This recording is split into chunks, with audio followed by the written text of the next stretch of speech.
the travel folders, it was said, the Pacific is an ocean of magnificent distances. The largest ocean in the world, 34 times bigger than the continent of Europe. It covers 70 million square miles, roughly 1/3 of the Earth's surface. In 1941, the fastest luxury liner took 5 days to make its landfall at Honolulu, first port of call on the voyage to Yokohama, over 3,000 miles and 9 days further away.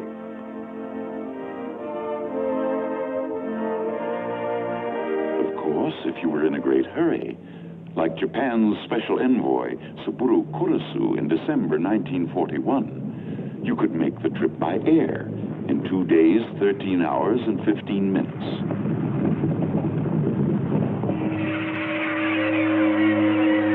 The Pacific is an ocean of many moods. To the north, the Aleutian winds are icy and unpredictable. Here, it is said, weather is born. To the south, in equatorial heat, the sunsets are of unparalleled beauty. Here, rising from the blue shark-infested waters, lie jungles, dense and malarial. Volcanoes, like Krakatoa, which once exploded with a violence that shook the world. It is an ocean of islands with names once strange to Western ears. Tarawa, Saipan, Iwo Jima. Names now almost as familiar as Gettysburg, Trafalgar, Verdun.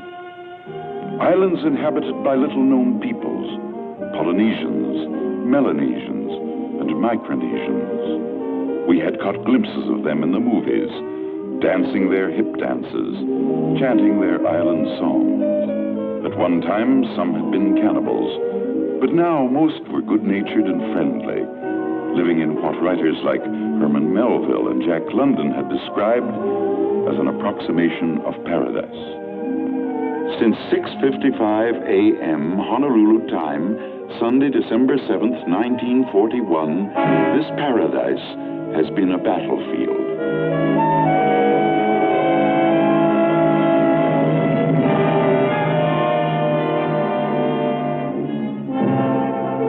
The Pacific Ocean is the biggest, the strangest, the most complex battlefield in history.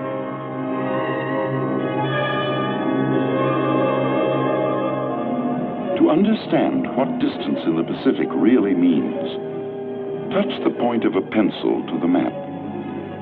Under this tiny point may be arrayed all the ships of the United States Navy in battle formation. Yet, these ships must be so disposed and so employed as to exert an influence and control over the whole Pacific area. Land war is familiar to the people of Europe and Asia. A massive war of tanks locked in battle, of men deploying, maneuvering along highways, canals, railroads, in city streets, in buildings of brick and stone. But it is different in the Pacific, where there are no highways, no railroads, only the limitless lanes of the sea.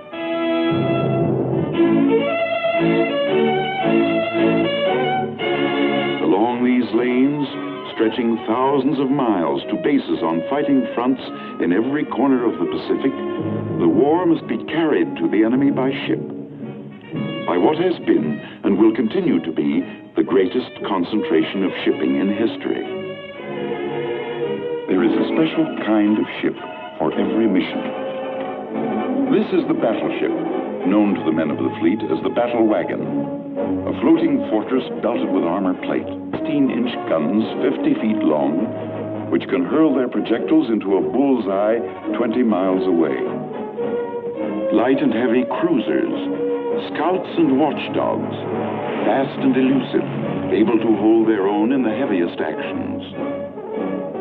The destroyer, the tin can, a fragile steel shell crammed with horsepower, moving at express train speed to protect slower vessels with guns, torpedoes, and depth charges.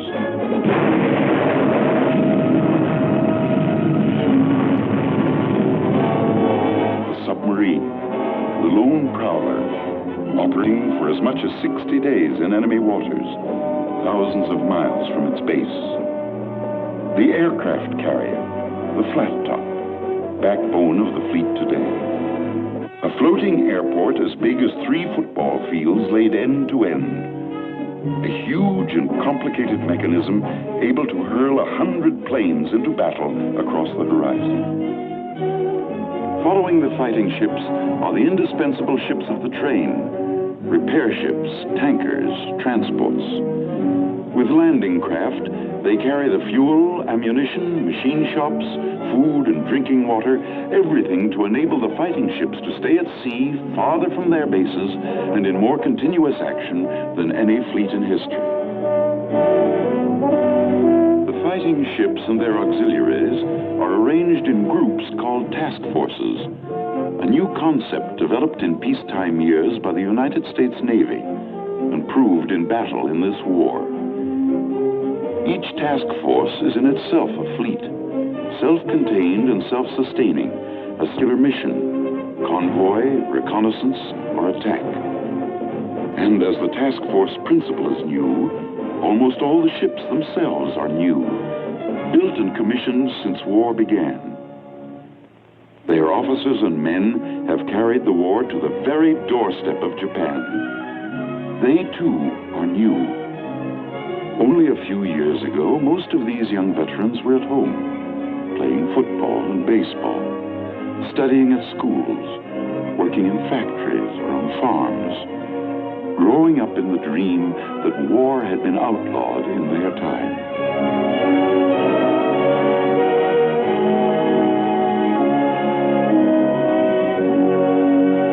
While they were growing up in the 20s and 30s, scores of American warships lay deserted and unmanned, gathering rust in quiet harbors. Others, half finished, had been sold for scrap or sent to the bottom of the sea. This was the result of deliberate policy. Peace through disarmament was the spirit which moved the Washington Arms Conference of 1922 and the London Conference of 1930. Statesmen of those days, with the best of intentions, had forgotten the words of the anonymous admiral of 1918. The means to wage war must be kept in the hands of those who hate war. In America's case, geography was an additional factor. She was 6,000 miles from danger in the west, 3,000 in the east. Most Americans came to believe that a comparatively small navy was protection enough for their isolated seacoasts. But in the middle of the 30s, events in Europe and Asia began to change America's thinking. She began to prepare to throw her weight into the world's struggle against fascism and aggression. And by September 1939, whatever remained of her old complacency was gone for good. In quick succession, Congress passed the Lend-Lease Act, which made America, in fact, the arsenal of democracy. The so-called Two-Ocean Navy Bill. The United States Navy was reborn. The Selective Service Act, to mobilize the nation's young manhood. But time was running short. It ran out on what began as just another American Sunday.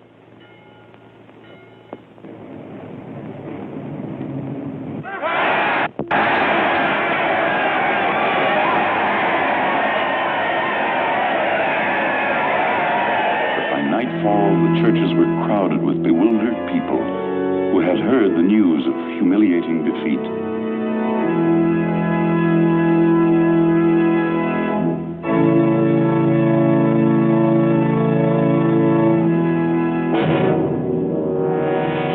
This was Pearl Harbor, America's prime naval base in the Hawaiian Islands.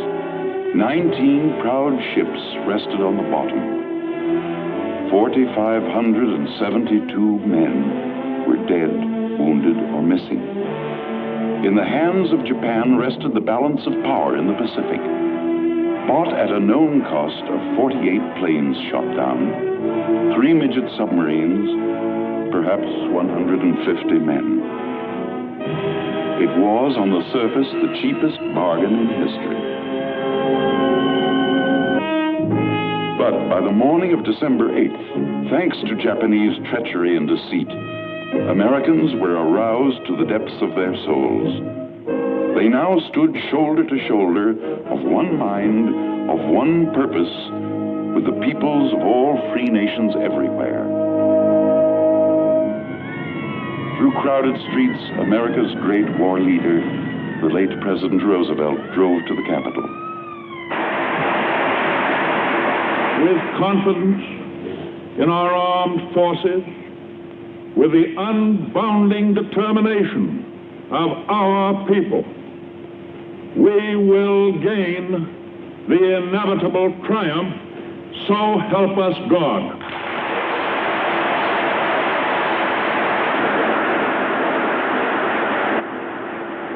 Yes, America said, as the nation's youth put aside the ways of peace and turned to war, we would gain the inevitable triumph. But how? With what? And against all their enemies whomsoever, and that I will obey the orders of the President. Part of the answer would have to come from these. 50 million men and women, trained and untrained, skilled and unskilled.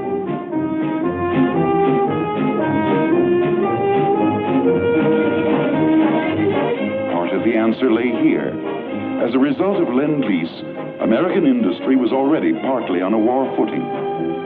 But ahead lay giant tasks: reconversion, re-engineering, retooling.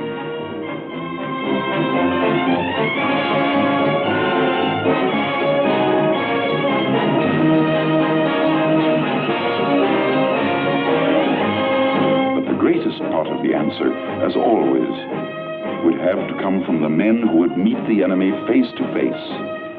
Boys from the forests of the Northwest, the mines and factories of the East, the farms of the Midwest, the cotton fields and cane breaks of the South. Could these millions, trained only in the ways of peace, be taught to handle rifle and grenade, airplane and warship? Could they be welded into a fighting force, able to master the veteran warriors of Germany and Japan?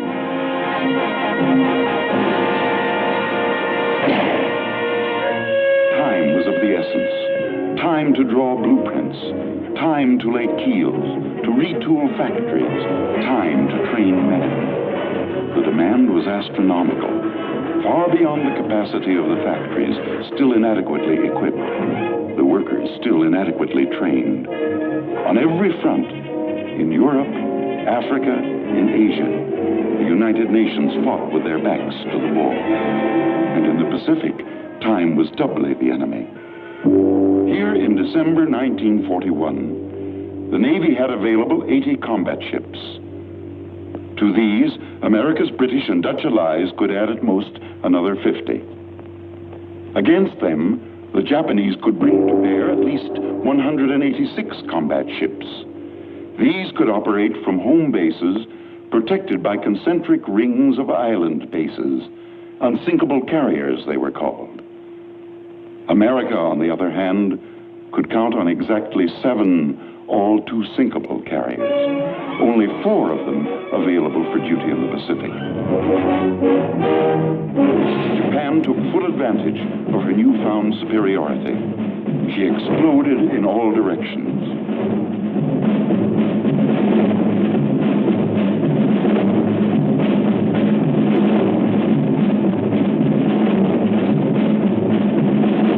In less than 5 months, she had overrun 1.5 million square miles in southeastern Asia and the southwest Pacific. The oil fields of the Indies were hers.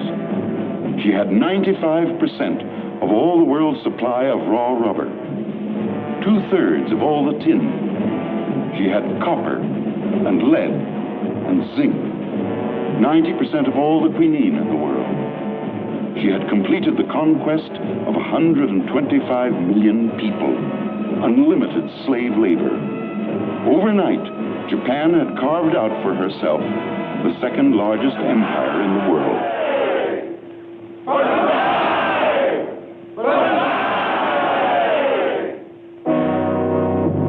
Fleet headquarters, Pearl Harbor, the United States Navy's Pacific Command faced a staggering task. First, the sunken ships had to be raised, refloated, re-equipped, rearmed. It was the greatest salvage job in history.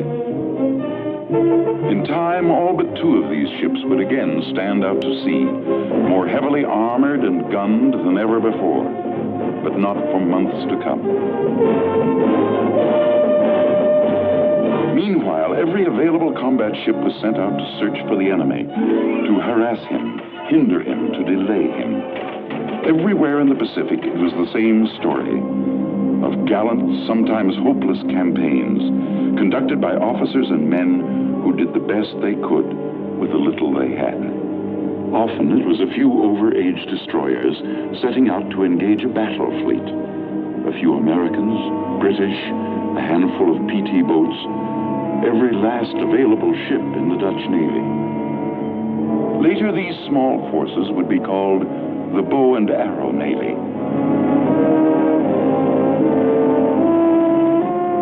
They took their losses, not stopping to count their dead in the Macassar Strait, the Banduena Strait, the Java Sea. In days to come, when the tiny pieces called battles could be slipped into the overall pattern called war, the job they did in the Pacific would assume its rightful place in history. From the beginning, the men of the undersea arm contributed more than their share. Their forays to the very harbor mouths of Japan helped check the enemy in the full tide of his advance. The Navy's airmen did their part. Small carrier task forces launched daring attacks on Japanese bases, foretastes of the mighty aerial strikes to come. They hit at the Gilberts and the Marshalls, at distant Wake and Marcus, at Salamaua and Lae. They learned as they fought, from admirals like Halsey to pilots and plane handlers. They taught themselves the tactics of a new and spectacular kind of warfare.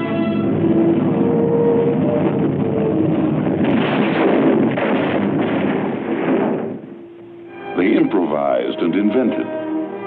On the gray morning of April 18th, 1942, Army bombers led by Colonel Jimmy Doolittle rose from the decks of the carrier Hornet, only 500 miles from the coast of Japan.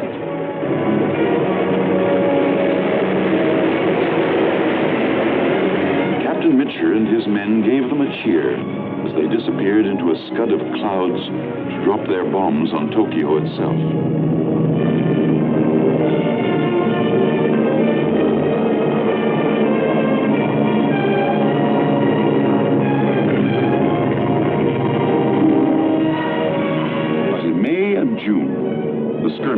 Came to an end when Japan called for a showdown in 2 major actions: the Battle of the Coral Sea and the Battle of Midway.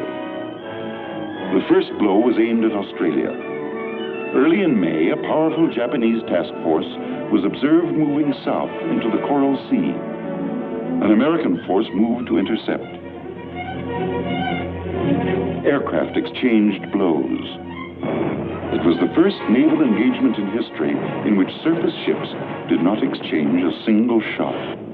But the men of the still small Pacific Fleet were sure that the Battle of the Coral Sea could be only a preliminary to the main offensive effort of Japan.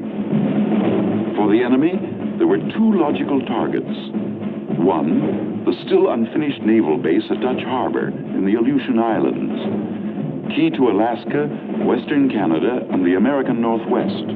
The other target was Midway Island, western outpost of Pearl Harbor itself. A Japanese victory here would open an invasion path straight to the American mainland. Upon the Commander-in-Chief of the Pacific Ocean areas, Admiral Chester W. Nimitz, rested the burden of determining where the blow would fall and how to meet it.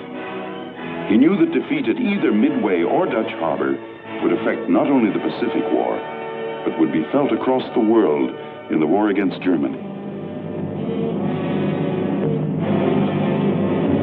Every available ship and plane was prepared for action.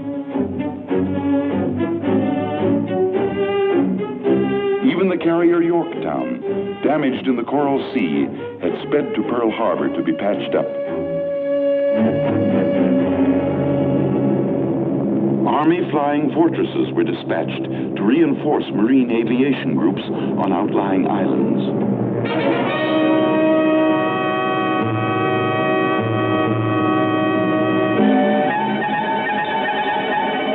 The first blow fell in the north. At daybreak on June 3, 1942, Dutch Harbor reported an attack by a strong Japanese force. But Admiral Nimitz sensed that this was a diversion only, not the main blow. He ordered his carrier force to the west. As the small American force sailed from Pearl Harbor for its rendezvous with destiny, it carried into the Pacific the hopes of the free world. To the west, a vast weather front was rolling toward Midway. On June 3rd, a Navy patrol bomber nosed up to the weather front and made the first contact with the enemy.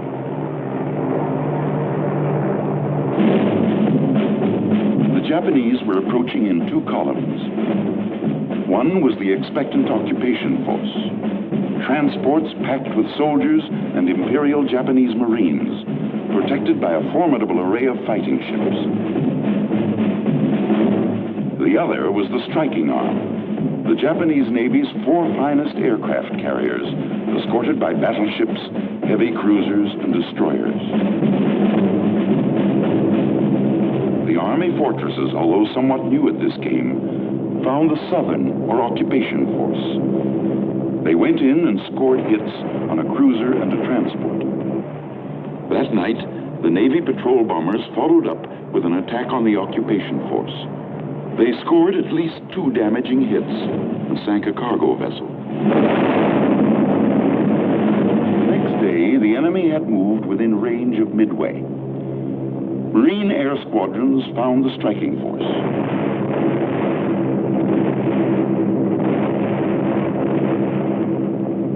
A battleship was set afire, and at least 1 hit was scored on a carrier. But at the same time, Japanese attack groups were giving the island a savage pounding.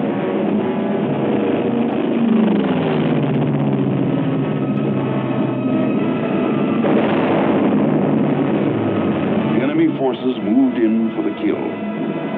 But still, they had not detected the approaching American task force.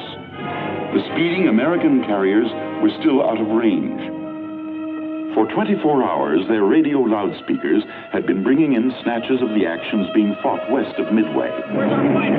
Maybe you're running up police up there. All right, all right. Keep rhyming, there's another batch coming. Look. Through all this, the Navy flyers had to sit and sweat it out. Twice, the loudspeakers had ordered them up from their ready rooms. Twice, the orders had been rescinded. At a time like this, they grumbled, you'd think they'd get things straight up there. But up there had to make sure of the exact course and location of the Japanese, sure that his own planes could reach them, hit them, and still have fuel enough to return. At last it was time. Pilots, man your plane.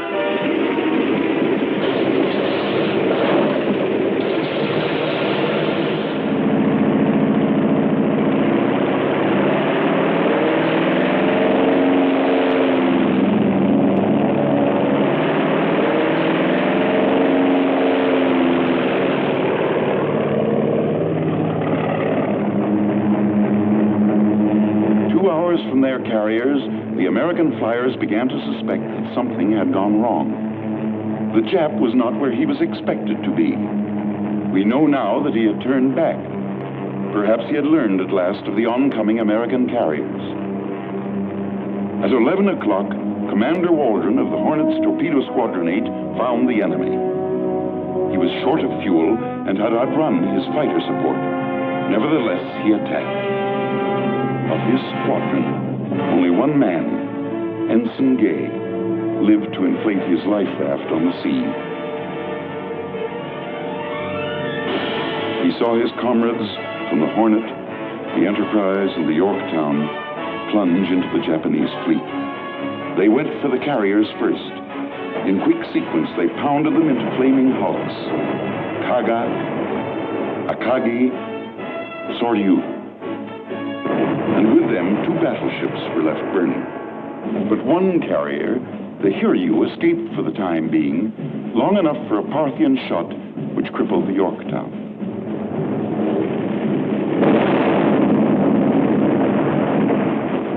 Simultaneously, the attack groups from the 3 American carriers had smashed the Hiryu into blazing wreckage.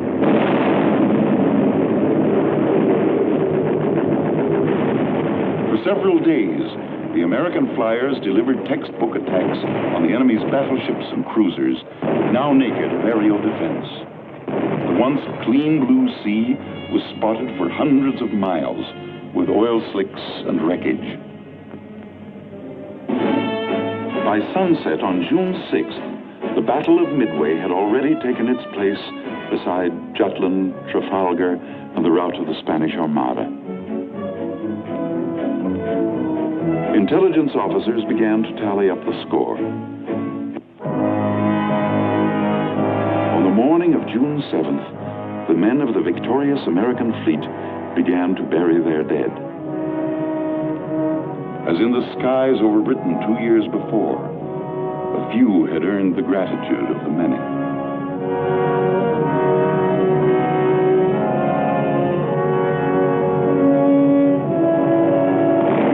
Midway, like Stalingrad in the Battle of Britain, was a turning point in the war. It marked the golden moment when men could tell themselves at last that victory was possible in the Pacific. The initiative now rested securely in the hands of the United States Navy, never again to be relinquished.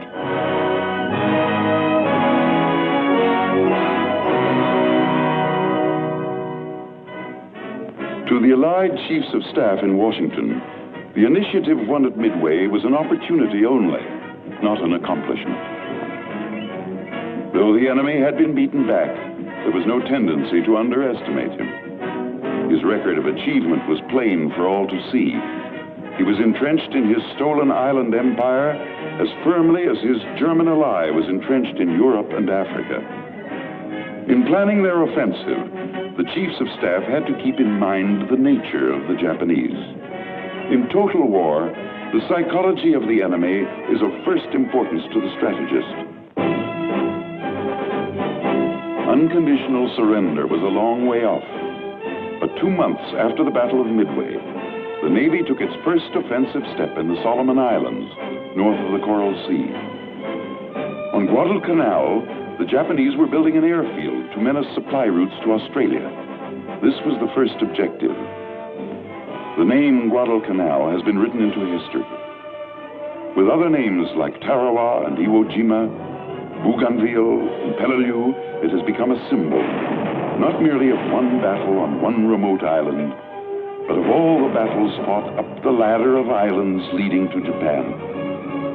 On Guadalcanal, the outnumbered, outgunned Marines first found out what it meant to fight the Japanese at close quarters. In the stinking jungle, they lived through a nightmare 6 months long.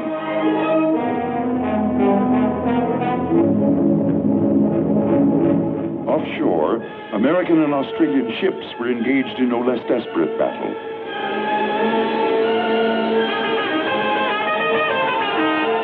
The enemy spared nothing in his effort to save Guadalcanal. From August to December, the sea actions flamed. Night actions in which frequently almost every ship engaged was hit.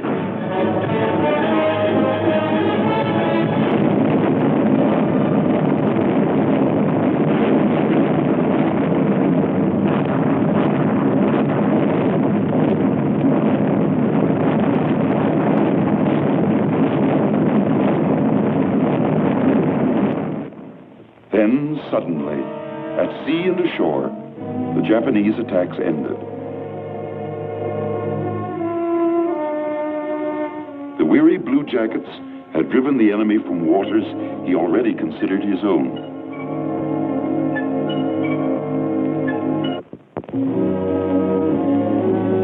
The weary Marines of Guadalcanal could take pride in 2 great achievements. They had taken the first step on the long road to Tokyo, and they had mastered the savage arts of jungle warfare.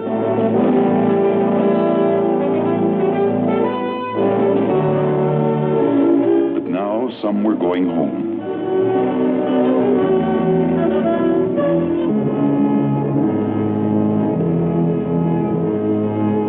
Others had already gone to hospitals on other islands, where Navy doctors and nurses were pioneering new horizons in battle surgery and tropical medicine.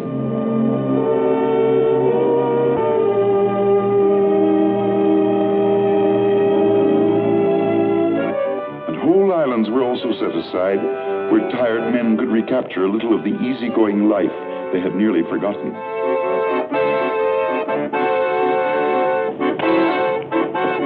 Where they could find a little rest and have a little fun.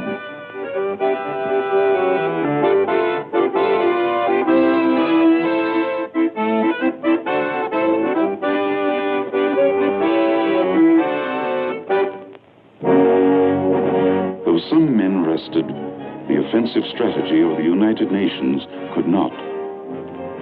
In November 1943, America's commander-in-chief flew to Cairo to meet with the war leaders of Great Britain and China. Here in the shadow of the pyramids, they affirmed the Allied program for unrelenting attack in the Pacific. They had the weapons now. There were warships of every type. American industry and labor were meeting the test of global war.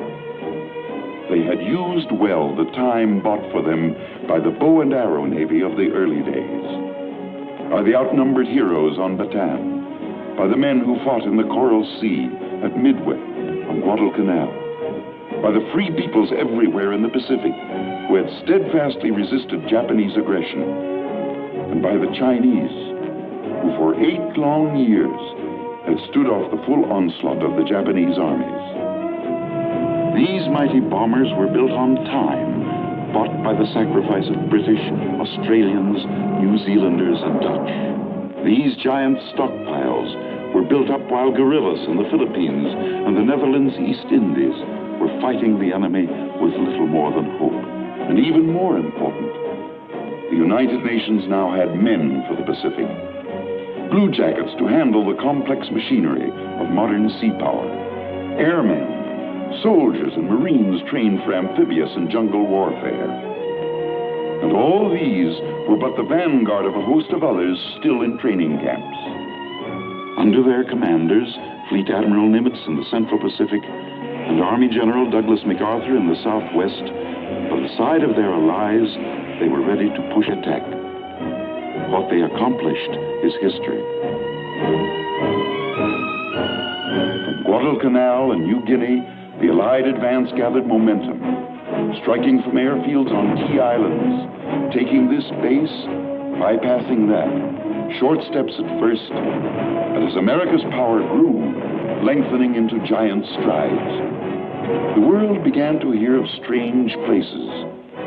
Vinsha and Tarawa, Kwajalein and Etapia, Biak and Saipan, Peleliu and Morata. And as the pace increased, more familiar names would come back into the news. The Philippines,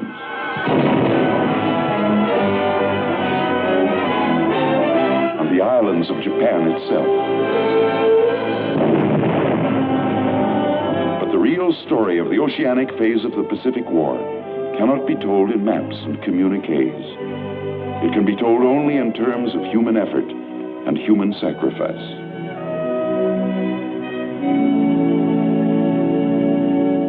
A task force can weigh anchor to sail against the enemy only because thousands of officers and men ashore have worked long months at the tremendous and exacting job of planning. Though an order only 6 words long may initiate an amphibious attack, not a gun will fire, not a plane will be airborne, not a Marine will hit the beach until millions of other words have been written down. In crisp sentences, in codes, on charts and maps, in mathematical equations, in photographs and models, the attack is written as a play is written, long before the actors take the stage. From battle fleets to chocolate bars, From the horsepower of 1,000 planes to the tide tables of a once forgotten tropical island, no detail can be omitted. Yet all this planning is for one ultimate purpose: to put this man and his rifle ashore on a hostile beach. This is the eve of battle. This is the eve of Guadalcanal, of Tarawa, of Palau, Leyte, Iwo Jima, Okinawa.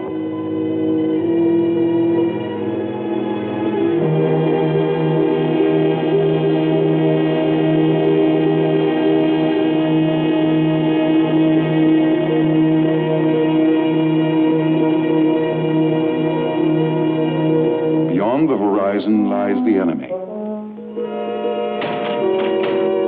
The intricate mass of the attacking task force moves in for the kill. Each ship in its designated place, each man at his designated station, all at the designated time. H hour on D-Day.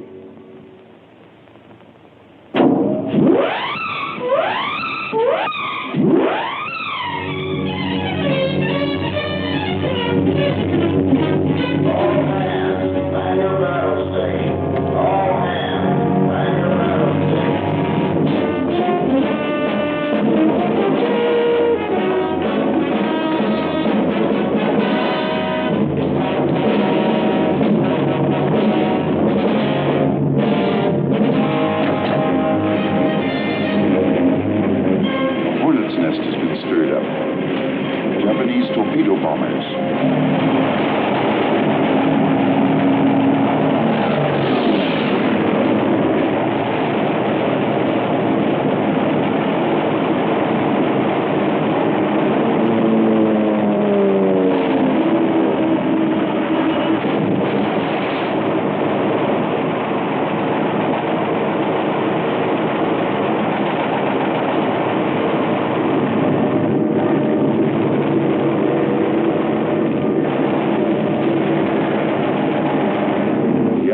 Beaten off.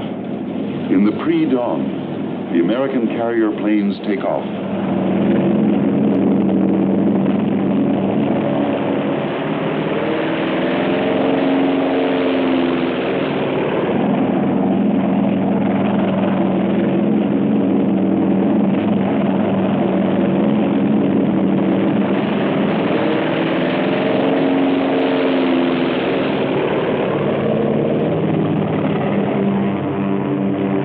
Dawn, they are over their objective.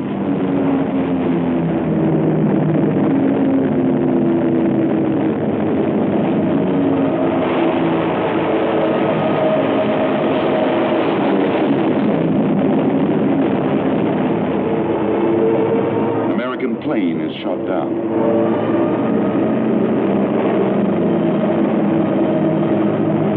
This is a Japanese ammunition ship.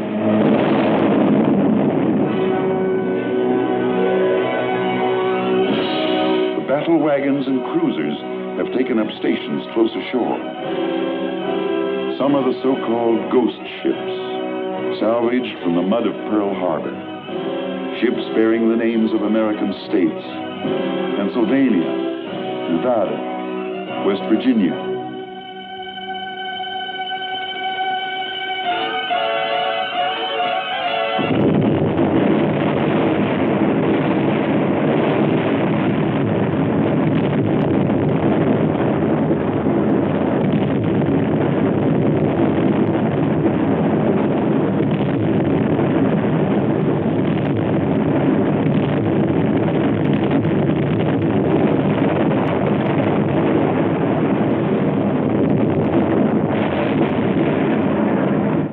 Paying off their debt. A ship called King George V is paying off the debt of another called Prince of Wales.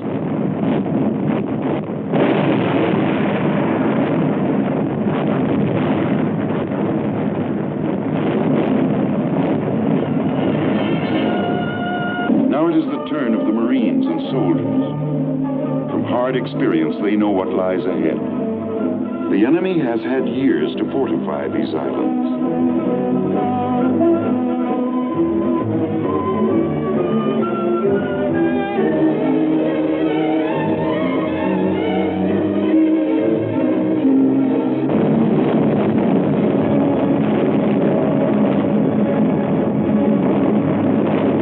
The landing craft come under hot enemy fire, but Coast Guard and Navy coxswains keep them on course.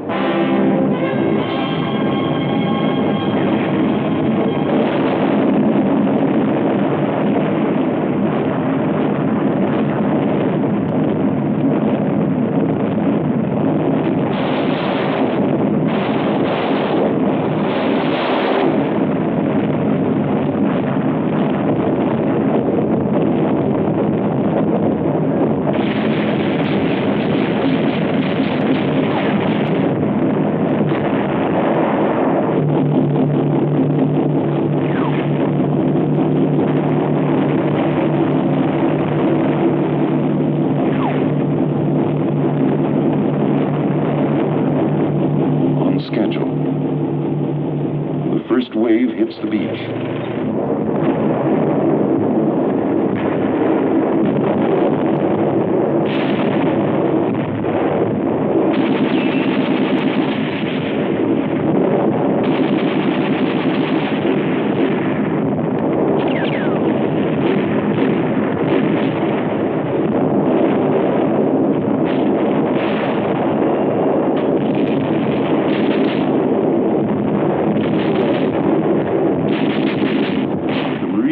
Soldiers have won a tiny strip of beach, a fingernail, no more. They must get over the hump, in from the beach. This is rugged. The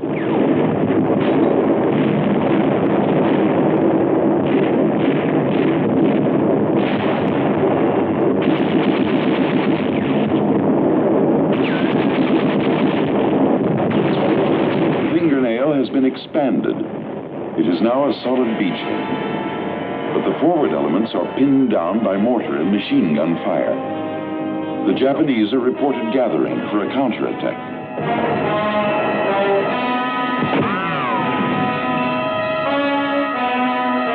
The quickest way to break it up is from the air. The beach calls the carriers 50 miles offshore. But the carriers, too, have their hands full.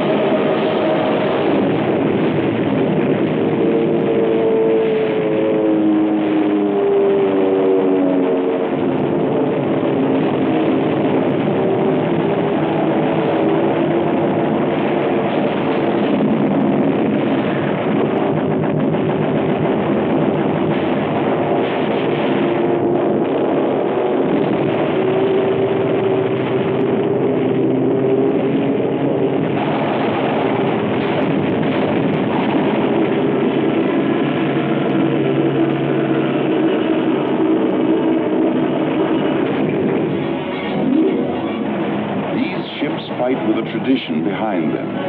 Most of them carry the names of ships famous in American naval history: Wasp and Essex, Enterprise and Bonhomme Richard.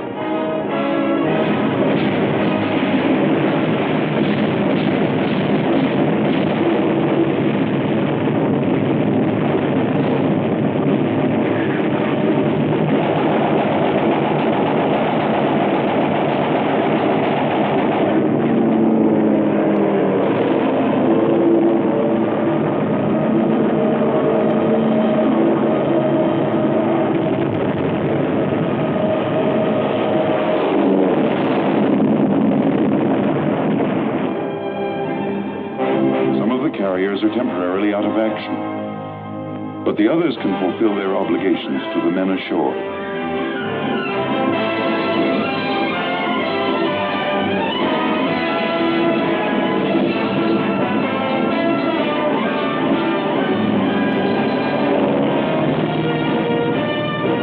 At last, the air support is on its way.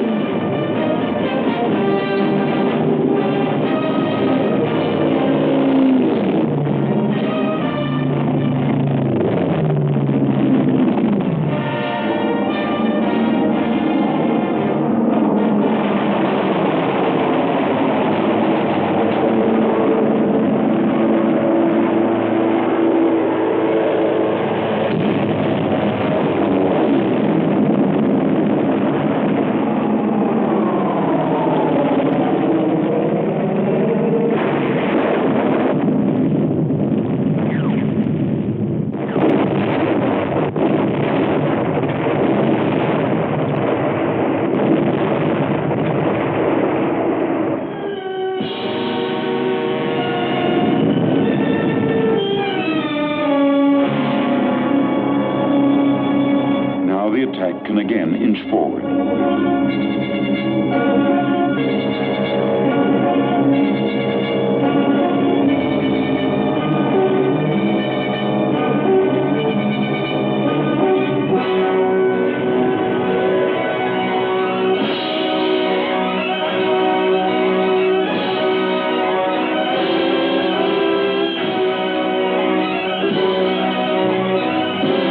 Patrols are approaching the enemy's main defense line.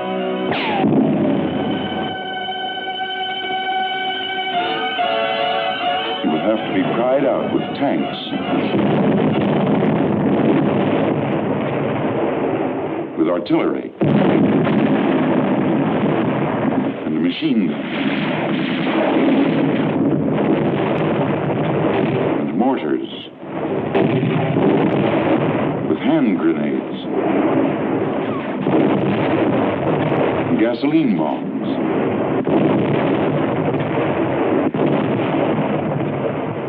and finally, for the foot soldier, the rifle and bayonet.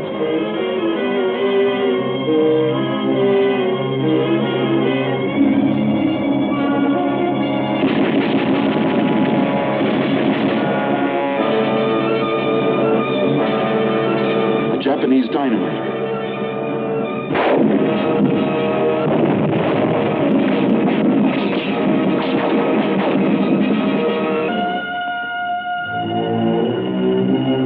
Another Japanese refuses to stop. As usual, few of the enemy surrender. Their propagandists have made them believe that surrender means torture and death.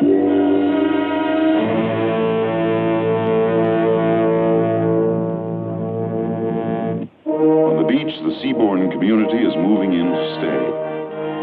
The operation can officially be considered a success.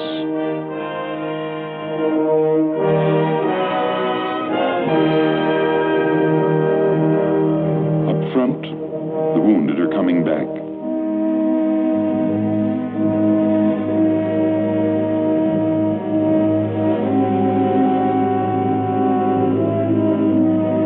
Some will recover to fight again. Some will always bear the scars of battle.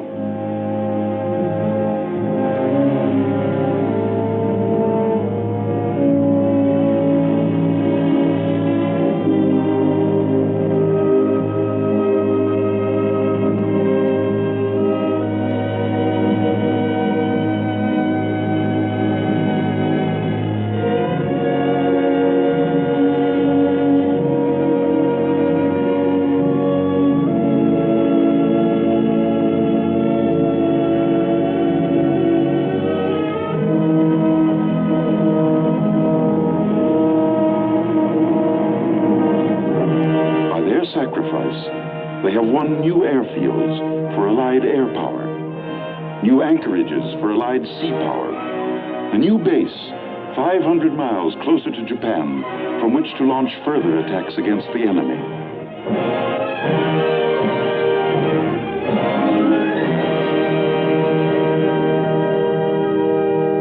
Step by step, this has been the story of the advance to the gates of Japan.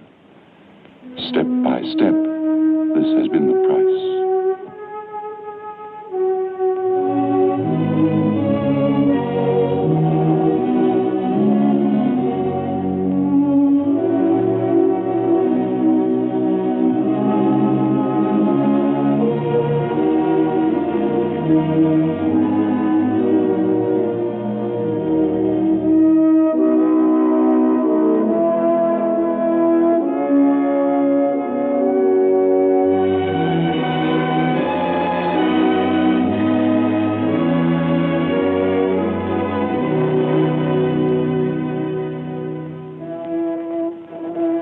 For each man that has fallen, there is another to take his place. Theirs is the task. The victory will be for all. But this victory can be won only if free men everywhere give to its cause unsparingly their strength, their treasure, and their hearts. Then, and only then, will there be peace in the Pacific and over all the earth.